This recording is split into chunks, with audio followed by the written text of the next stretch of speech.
வணக்கம். இன்னைக்கு நாம எம்டிஆர் டெக்னாலஜிஸ் இந்த நிறுவனத்தோட லேட்டஸ்ட் முதலீட்டாளர் தகவல்களை கொஞ்சம் ஆழமா பார்க்க போறோம். ஆமா. நீங்க கொடுத்திருக்கிற அந்த வருவாய் ரிப்போர்ட்ஸ், அவங்க விளக்கங்கள், இதெல்லாம் வச்சு முக்கியமான விஷயங்களை எடுத்து அது உங்களுக்கு என்ன சொல்ல வருதுன்னு கொஞ்சம் சுவாரஸ்யமா அலசுவோம். சரி, ஆரம்பிக்கலாமா? நிச்சயமா. எம்டிஆர் ஒரு இன்ட்ரெஸ்டிங்கான கம்பெனி. அவங்க இந்த தூய எரிசக்தி, அப்புறம் விண்வெளி, பாதுகாப்பு, அணுசக்தி, இந்த மாதிரி ஹைடெக் இன்ஜினியரிங் ஃபீல்ட்ஸ்ல இருக்காங்க. ஆமா. அவங்களோட ஃபைனான்ஷியல்ஸ் இப்போ எப்படி இருக்கு, முக்கியமா ஃபியூச்சர்ல என்ன பிளான்ஸ் வச்சிருக்காங்கன்னு கொஞ்சம் விரிவாக பார்ப்போம். ஓகே. முதல்ல அந்த நிதிநிலை விஷயத்துக்கே வருவோம்.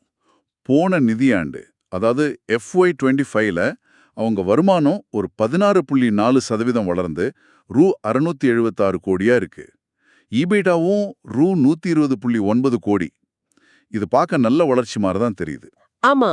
ஆனா அந்த லாபம், அதுல கொஞ்சம் சரிவு இருக்கே, அது என்ன விஷயம்? ஆமா. வருமான வளர்ச்சி நல்லா இருக்கு. ஆனா அந்த பிஏடி, அதாவது வரிக்கு பிந்தைய லாபம், அது 56 கோடியிலிருந்து 52.9 கோடியா லேசா குறைஞ்சிருக்கு. இதுக்கு முக்கிய காரணம் சில ஏரோஸ்பேஸ் ப்ராஜெக்ட்ஸ் கொஞ்சம் டிலே ஆச்சுன்னு நிர்வாகம் சொல்றாங்க. அதனால அந்த வருமானம் அடுத்த குவார்ட்டருக்கு தள்ளி போயிருக்கு. ஓ, அப்படியா? ஆனா இங்க நாம கவனிக்க வேண்டிய முக்கியமான விஷயம் என்னன்னா, அவங்களோட ஆர்டர் புக் அது இப்போ ரூ. 979.4 கோடி அளவுக்கு ரொம்ப வலுவா இருக்கு. ஓஹோ, 979 கோடியா? இது பெரிய விஷயமாச்சு. இது அவங்களோட ஒரு வருஷ வருமானத்தை விட அதிகமா? கிட்டத்தட்ட 1.4 மடங்கு அதிகம். நிச்சயமா இது அவங்க ஃபியூச்சருக்கு ஒரு நல்ல அறிகுறி. அப்படியா? சரி, அந்த ஆர்டர் புக்ல எந்தெந்த துறைகள் முக்கியமா இருக்கு? இது அவங்க வருங்கால வருமானத்துக்கு ஒரு நல்ல அடித்தளமா இருக்குமா? நிச்சயமா. இதுல பாத்தீங்கன்னா, தூய எரிசக்திக்கு ஒரு 48.4% பங்கு இருக்கு. அப்புறம் விண்வெளி பாதுகாப்புக்கு 28.4%, அணுசக்திக்கு ஒரு 16.1%. சோ இது நல்ல டைவர்சிஃபைடா இருக்கு. முக்கியமா அதிக வளர்ச்சி எதிர்பார்க்கிற துறைகள்ல நல்ல ஆர்டர்ஸ் கையில இருக்கிறது பாசிட்டிவ் தான். அப்போ எதிர்கால வளர்ச்சிக்கு எது முக்கிய டிரைவரா இருக்கும்னு நினைக்கிறீங்க? இங்கதான் கொஞ்சம் விஷயம் இன்ட்ரெஸ்டிங்கா மாறுதுன்னு நினைக்கிறேன்.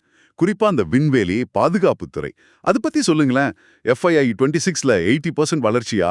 இது ரொம்ப பெரிய டார்கெட் மாதிரி தெரியுதே. ஆமாம், இது ஒரு லட்சியமான இலக்கு தான். போன வருஷம் அந்த துறையிலிருந்து 93 கோடி ரூபாய் வருமானம் வந்துச்சு. அடுத்த வருஷம், அதாவது FY26ல 145 கோடி எதிர்பார்க்கறாங்க. ஓஹோ.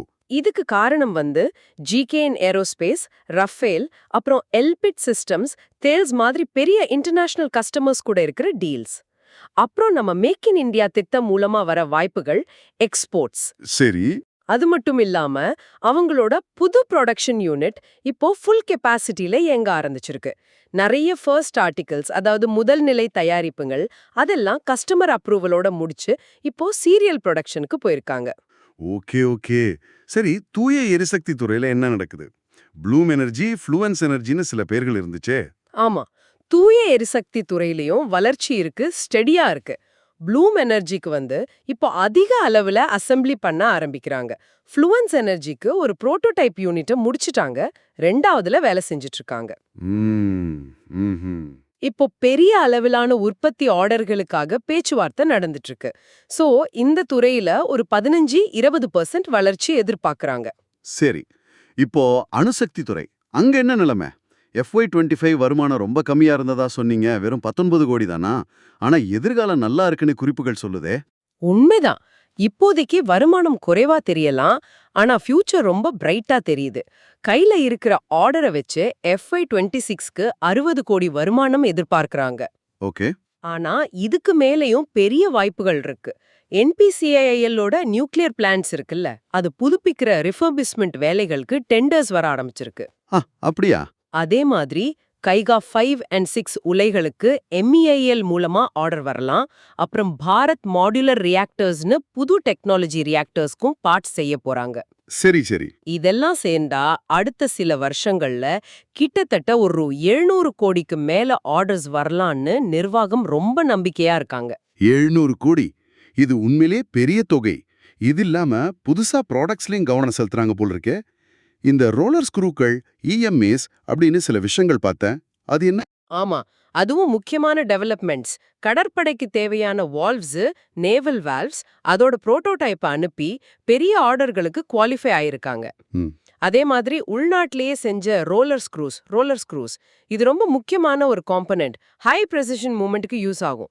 இதுவும் இப்ப குவாலிஃபை ஆயிருக்கு. இதுக்கு முன்னாடி நாம இதை நிறைய இறக்குமதி பண்ணிட்டு இருந்தோம். இப்போ உள்நாட்டு உற்பத்திங்கிறது ஒரு நல்ல விஷயம். ஓ, இம்போர்ட் சப்ஸ்டிடியூஷன் மாதிரி. ஆமா, கரெக்ட். அதே மாதிரி தேஜாஸ் ஃபைட்டர் ஜெட்ஸ் இருக்குல்ல, அதுக்கான எலக்ட்ரோ மெக்கானிக்கல் ஆக்சுவேட்டர்ஸ், இஎம்ஏஸ், அதாவது விமானத்தோட கண்ட்ரோல் சர்ஃபேஸை இயக்குற கருவிகள், அதோட டெஸ்டிங் எல்லாம் சக்சஸ்ஃபுல்லா முடிஞ்சு பெரிய ஆர்டர் வரலான்னு எதிர்பார்க்கறாங்க. ஓகே. இது எல்லாமே அவங்களோட டெக்னாலஜி திறமையை காட்டுது. இது போக Weatherford, oil and gas, IAI, aerospace மாதிரி புது கஸ்டமர்ஸ் கூடயும் லாங் டர்ம் அக்ரிமெண்ட்ஸ் பத்தி பேசிட்டு இருக்காங்க.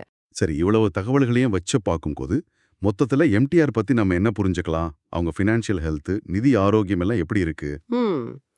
எம்டிஆர் ஒரு நல்ல டைவர்சிஃபைடு ஹைடெக் இன்ஜினியரிங் கம்பெனி.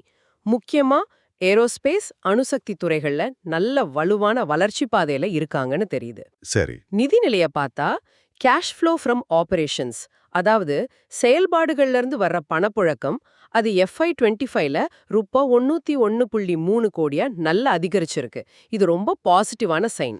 ஆமா. அவங்களோட ஒர்க்கிங் கேபிட்டல் டேஸ், அதாவது முதலீட பணமா மாற எடுக்கிற நாட்கள், அது 229 நாட்களா குறைஞ்சிருக்கு. அதை இன்னும் 200 நாட்களுக்கு கீழே கொண்டு வரணும்னு டார்கெட் வச்சிருக்காங்க.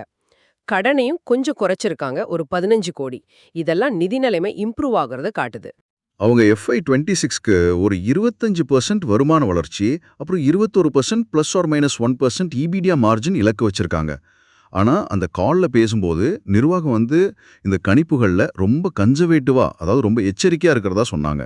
ஒருவேளை சில பின்னடைவுகள் வந்தா கூட சமாளிக்கிற மாதிரி தான் இந்த டார்கெட்ஸ் அப்படின்னு.